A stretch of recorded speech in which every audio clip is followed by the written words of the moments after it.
My good people, freedom fighters, good, wonderful people, we are here again to update you on the happenings in Abuja. Right now, our leader is in the Nigerian court again. He appeared today. Yes, that is what is happening today. It has lingered, yet truth cannot be swallowed. Eziokwu daa osimiri, umecha ọ ga-ese. When onye ji ihe nwata aka ṅụbe ya, ọ ga-ewetu aka. They are holding us, yes, but aka ga-ewu ha mgbu soon. At least because we have set dates that something will happen. Aka ga-elobe fa and ha ga-ewetu aka. Maazị Nnamdi Kanu, God will set you free because there is nothing bigger than God. Chukwu Okike Abịama, the Elohim you know, will do what he knows how best. Of course, he's the one keeping you alive. He's the one sustaining your health. All the while they tried breaking you down health-wise, God has been there. Instead of you to die, they have been dying. That is what I noticed. The enemies of Maazị Nnamdi Kanu are going down on daily basis. Have you not checked? Check the record. All right? I'll leave you to watch what happened in the court today. I'll be right back. Lawyers, right? Which one? It has to be after court. Which one? We're here for the judicial process. The political solution now. We are waiting for federal government. We're here for the judicial proceedings. Can address the other one. And we have written a letter to them now. They have not replied. Yes, they have not responded. I met with Attorney General at so what are you hiding?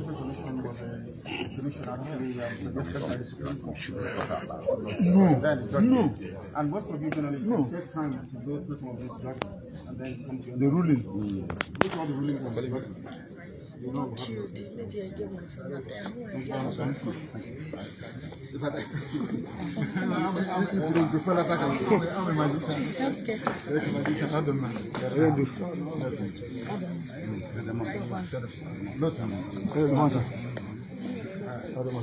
I don't want federal government in it. Not for certain, so that it will not be as if we are not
Maxwell.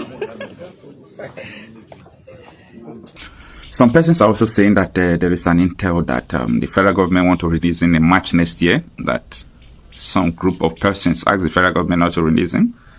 But for me, in my own personal opinion, the judge, the Bintanyako, the judge of the Federal High Court there, handling Nnamdi Kanu case, the woman wants to finish up the case in these 3 days. So what it means is that in these 3 days, Nnamdi Kanu's court case, everything about it will finish, unless federal government or Nnamdi Kanu's lawyer wants to appeal the judgment. Yeah, if they want to appeal the judgment, that maybe they don't like the judgment that Bintanyako is going to pass. But however, I'm still optimistic that if Bintanyako frees Nnamdi Kanu in these 3 days, I don't see any reason why federal government should file, appeal against it if Nnamdi Kanu is released, because it's going to bring crisis. That is the one angle. But if they did not free Nnamdi Kanu, according to the popular opinion, not my opinion anyway, I think Aloy Jimako will still file, appeal against the judgment, of which appeal court has, discharged the case before. But if federal government, if they free Nnamdi Kanu and federal government file appeal against it, it's going to bring crisis. Meaning, these people, they were not really just trying to, prosecute this man. Meaning, the thing that everyone has been saying, that Nnamdi Kanu's detention is based on where he comes from, whom he is, and his mission to liberating his people. So I think in these 3 days, people should expect that this man will be freed. The freedom of Nnamdi Kanu, people don't take it to be necessary. But for me, I think it's very important. Apart from solving insecurity challenges in the Southeast, which is one of the problems facing the region, I also think that the freedom of Nnamdi Kanu is sacrosanct. Like when Omoyonde Sowore was detained in Abuja, I think up to 5 years, if I'm not mistaken, maybe 3 years or 2 years. A lot of things were going wrong because people are afraid to do the same thing he was doing, which was legal. Now, self-determination, asking for a referendum has never been a crime in every part of the earth. So it will not start from Nigeria here. I'm optimistic that this man will be free, and that is what everyone is also wanting to hear. Unless those people who wants people to continue to die, because as far as I'm concerned, people are committing crime in the name of Nnamdi Kanu. People are committing crime, and they are saying they are IPOBs. People are committing crime in different kind of names just to indict Nnamdi Kanu. Of which I'm telling people that if this man comes out and according to his word, it is going to be over. So many things that people thought that he is one doing is going to be over.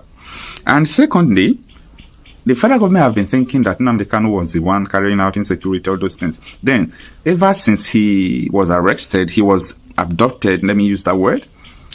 If the insecurity did not reduce, it's an indication that, this man is not guilty. So if arresting him did not stop what you thought he was doing, it's an indication that he was not part of those things. That is a part. And secondly, the other day, I published the video of Ozodema when he was saying that most of the insecurity in the Southeast is because of political bitterness, that people are politically bitter, as in people are having a bitter heart because of political differences, and they are the ones sponsoring insecurity. I'm not the one that said it. Hope Ozodema said that. So in the midst of all these things from around the country, we are aware of people sponsoring insecurity, sponsoring banditry, sponsoring all those things. The federal government is not finding terrorism charges against them. They are bent on finding terrorism charges against Nnamdi Kanu. If you don't understand what I said, listen to Hope Ozodema. He said that what is going on in the Southeast is because of what politicians are doing. In other words, Ozodema indirectly is saying that Nnamdi Kanu is not the reason why, or the causes of insecurity, or the sponsor of insecurity in the Southeast, but the politicians. Listen by yourself. So we took personal interest to begin to investigate the reason behind this. I told you times without number, in Imo State, some of the cases of banditry here are politically contrived. Some are the real attacks by bandits. So I think that the kind of politics with bitterness that is going on in the state and some part of this region should really be condemned. And that is why we have decided to embark on both kinetic and non-kinetic approach. We've engaged the community leaders, we've engaged the vigilante approach, we've engaged people into dialogue, getting traditional rulers to embark on reconciliation, address the political grievances of some politicians who have not been able to manage the defeat or losses they got from the last election. So, but we are on it.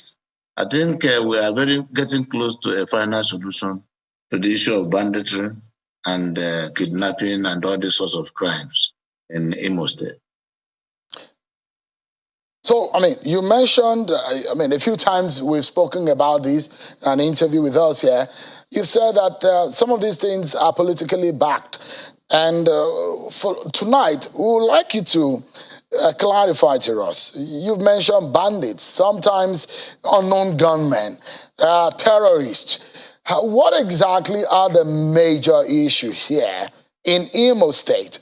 Is it the case of bandits linked to the northwestern region of the country, or terrorists, the Boko Haram that we see in some parts of the country, or the unknown gunmen that are peculiar to the southeastern region, or in Imo State, it's just pure politics and brigandage that is involved here? Well, all these jargons came from people like you, whether they are called unknown gunmen, whether they are called bandits, whether they are called armed robbers or kidnappers. The fact still remains that the common denominator is that people are being killed, assets are being destroyed, violence is being encouraged. So all we are saying, even the Nigerian military has decided even to reform their curriculum to now bring experts that will now teach our soldiers, our security agencies of this modern kind of crime that was not here before this time. So everybody, we were all taken on unawares. But the good news is that we have risen to the occasion. So we are now going to address the issues. One thing we've not gotten from 1999 to today is how to manage political defeat. Our democracy is highly threatened because of that. People are not doing politics with the spirit of sportsmanship as it is practiced in other climes. People are so bitter when they're not able to have their way. And they can go to any length to make sure that individual interests or personal interests are achieved. But I think that gradually we are coming to terms with the realities of the time. Now, I mean, when you say this in Imo State, the peculiarity is about politics of bitterness. Have you been able to come around to those who are perhaps behind all of these? Maybe identify the players or the perpetrators or those behind it. Have you been able to do that? When you say that you are coming to a very point to solving it permanently, what exactly do you mean? Well, what I mean is that the investigation in some of these cases have gotten to advanced stage. And what you want to get tonight may not be possible because some of these matters are still being investigated by security agencies. By the time they come up with their final reports, it will be made public to all of us. And that time, you may be able to know the identities of some of those behind the banditry in Imo State. Okay. So maybe we can call the ones in Imo State political banditry, isn't it? Maybe that jargon might be correct to identify the problem, because sometimes, as I say, politics is local. Maybe some of the situation in Imo State is also peculiarly local. Let me ask you, Governor, the vigilantes and the Ebubago, how much of that has been able to help in securing Imo State or helping? We saw what happened in Ondo State.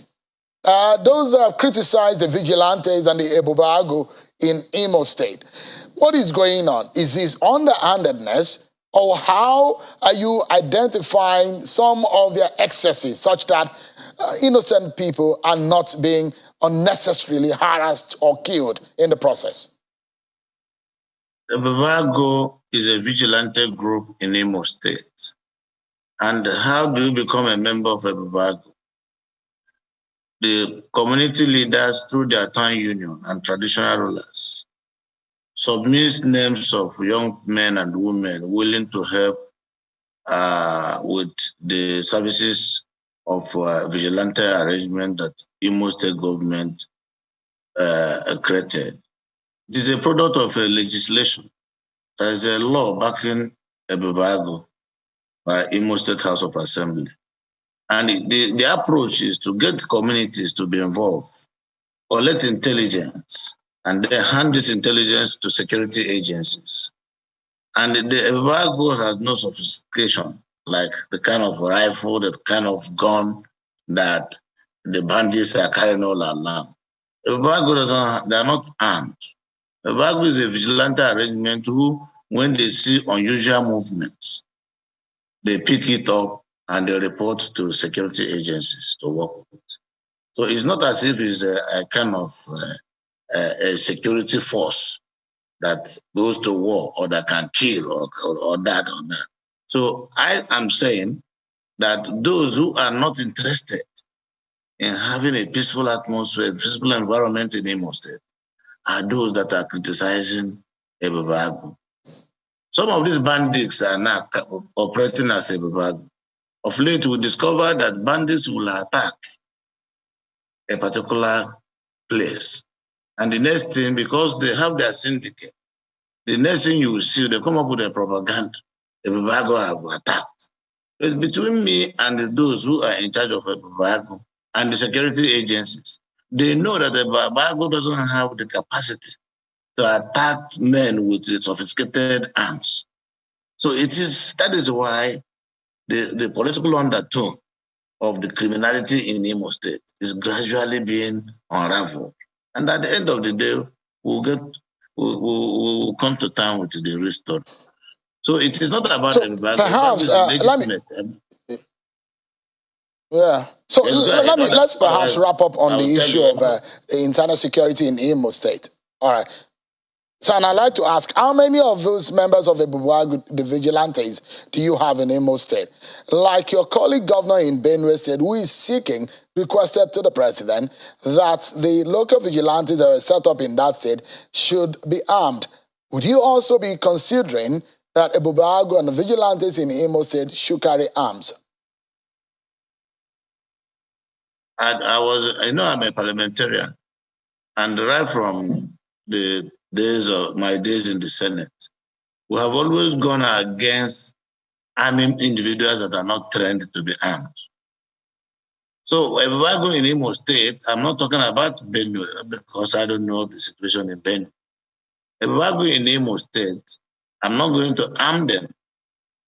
Rather, Ebago should do collaborative contribution and work with security agencies who are sufficiently armed by government. You know the provision of security, like the police, like the army, like the Navy, like the Air Force, is under the exclusive list. So as a federating unit, I don't know where I will get the mandate or the statute that will enable me to procure sophisticated arms to give to local people like Ebago members who have not been trained. So you don't assault to an injury. All right, let's move into politics quickly. But before we do that, the usual weekly stay at home, how is that working out in your state? Is it dowsing out or is it still there? Well, if you come to Imo, there is nothing called sit at home anymore. Where people are going about their businesses, people are going about whatever they want to do. Of the workers go to work, traders go to do their businesses. We have been able to encourage and support our security officers to occupy the space and ensure that the people are protected. There may be pockets of cases here and there in Imo State at the stage, but with time, I'm sure those things will be over. Is there anything like the wave of obedient movement in your state? Because what we are hearing is that political movement that is going to affect the southeastern region of the country and the 5 states. Those who belong to the obedient movement, the Peter Obi supporters, are saying, look, they will take the 5 states of the southeast 100%. Those are some of the political permutations of those who are supporting Peter Obi. Is that fever catching Imo State? You are the leader of APC in that state. I think I'm a politician, and you know my party is APC. And I have my candidates in my party. And I know that we are currently consulting and speaking to our people to vote for our candidates. So, and I'm concerned with what will come out of my campaign for my party. I don't want to join issues with Peter Obi, who you know is not a member of my party. But I know members of APC are obedient to APC. Oh, so there are obedience also in APC. I don't know what you mean. The meaning of obedient as it means English. Loyalty to party is supreme. That's the latest political slogan in Nigeria that have been brought into our political dictionary in Nigeria. But let me ask you, what would you be telling your members? That is Shemu's dictionary. That is not my dictionary. In my own dictionary, what is there is APC. It just crept into... It just crept into our political dictionary recently, obedient, perhaps coined out of Peter Obi's name. So give us an understanding of what you will be telling the people of Imo State. What would you say you have done to convince them to vote for your party in the next dispensation? I'm very confident that the reasonable minds in Imo State will vote for my party. Let me start. By 2020, when I came here as the governor, 95% of our major roads were not passable. Today, the major economic roads in Imo State have been managed in a very first-class manner that even the opposition party members are commending my efforts. From 1999 to today, members of Imo State House of Assembly has no place they stay to sit. They are attached to one local secretariat here in Owerri. The Imo State House of Assembly building that was abandoned over 30-something years ago has just been rehabilitated, and a parliamentary environment created for our legislators. There is no member of the House of Assembly who will go into that place, come out, and tomorrow there is an election that will not want to vote for APC. For over 30 years, the Imo Standard Shoe, which was a major industry created by Mbako administration, was abandoned and seized by AMCON for bad loans. My government, within 2 years, have just recovered Imo Standard Shoe. And any moment from now, Imo Standard Shoe will be creating over 10,000 jobs. Recall that the Malaysians came to Nigeria to take a palm fruit seedlings to go back to Malaysia. That was the Eastern palm by the government of M.I. Obara. That palm has been abandoned for over 30 years. I've just recovered that palm, paid off the loans, going to buy memorandum of understanding with the Rouge of Dublin. That palm is currently producing 100 tons of palm oil on daily basis. And if our performance improvement plan is implemented, that palm will be creating over 35,000 jobs. Why will those people from there not vote for APC? Over 1,800 workers that were retrenched without pension, I have just paid their pension. That is 1,800 votes for APC. Owerri water scheme, all the residents in Owerri lived without water for over 18 years. Owerri water scheme is running now. Households in Owerri can now drink water. Why would they not vote for APC? If you come and drive from Owerri to Olu, Mr. President is due to commission these two major roads, two major economic roads that will stimulate commerce in Imo State and indeed the eastern region. Owerri to Olu is properly constructed and lit up. In fact, you can drive from Owerri to Olu with your eyes closed and you won't go into the bush. Owerri to Okigwe, the same thing. A few days ago, I flagged off the construction of Owerri to Umuahia. These are federal rules that have been abandoned for decades. I did these rules with understanding that federal government will refund the money back to the state government. Why will those living in those areas not vote for APC? It is not talking. It's not blackmail. Let me perhaps take you further. Let me take you further and perhaps ask you. You are spearheading the Bola Tinubu, Kashim Shettima presidential campaign in the southeast.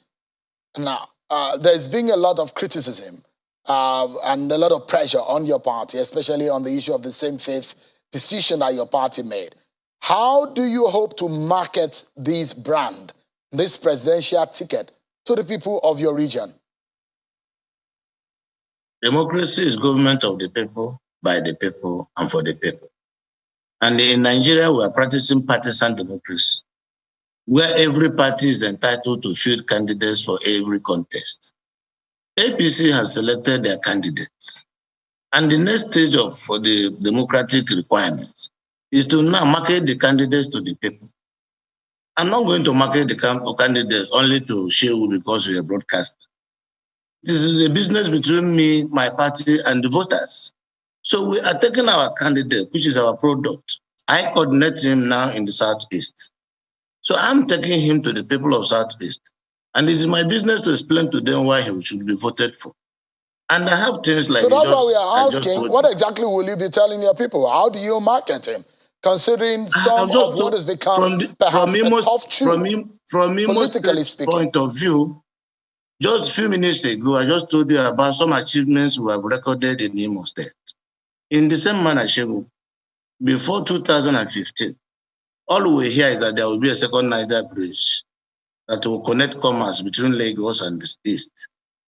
Nobody paid any attention. Government after government made those promises and it never happened. Right from the days of Shagari in the Second Republic.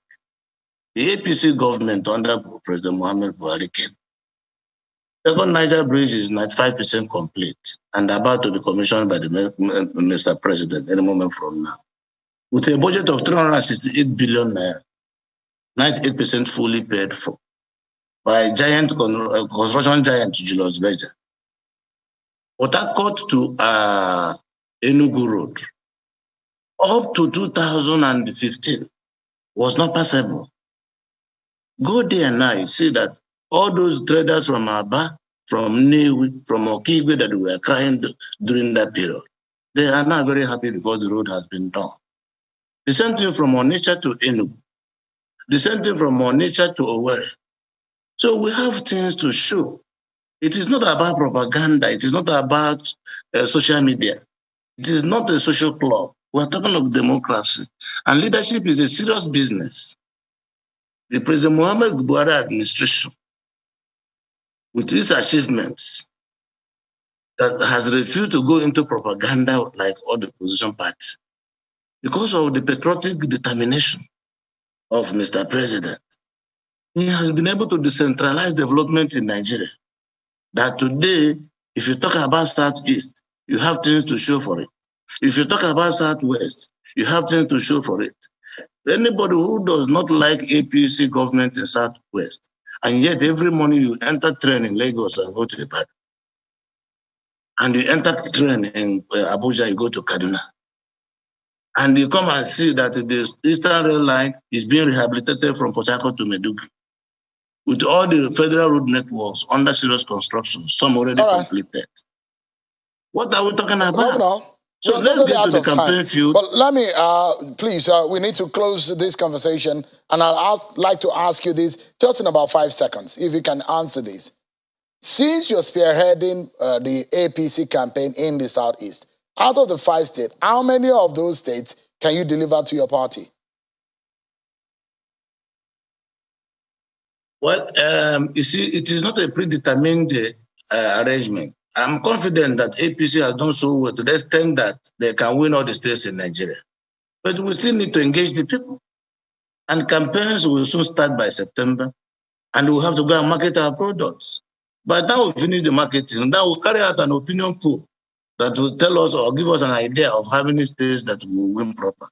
Because we're talking about human beings. And in this business, one day can change a lot of things. Don't forget, it's democracy. All right. Thank you so much. Governor Hope Uzodinma, Executive Governor of Imo State. Thank you so much indeed for your time tonight. I appreciate it. Thank you, Sean. Thank you. You see the political bandits calling other people bandits. When they do thuggery and forgery and they say they win election, they will now tell you to manage grievances, that if you're not able to manage it, they will go for reconciliation. This can only happen in Nigeria. Imagine a third position person becoming the governor for 2 terms. The last time I checked, Uzodinma's last re-election or reselection was bloody and full of forgery. Yet, they want you to believe in them because you don't have say. It is not democracy. It is government of few for all. Few people for all. That's what they are doing. And if you say no, they say Motagi Kebuo, they call you bandits, they call you hoodlums, they call you headsmen, they call a lot of things. They call a lot of things. But that is not the case. Biafra must come. We have got to the end of the road. No road for them again. We'll not go grief for anybody. At all.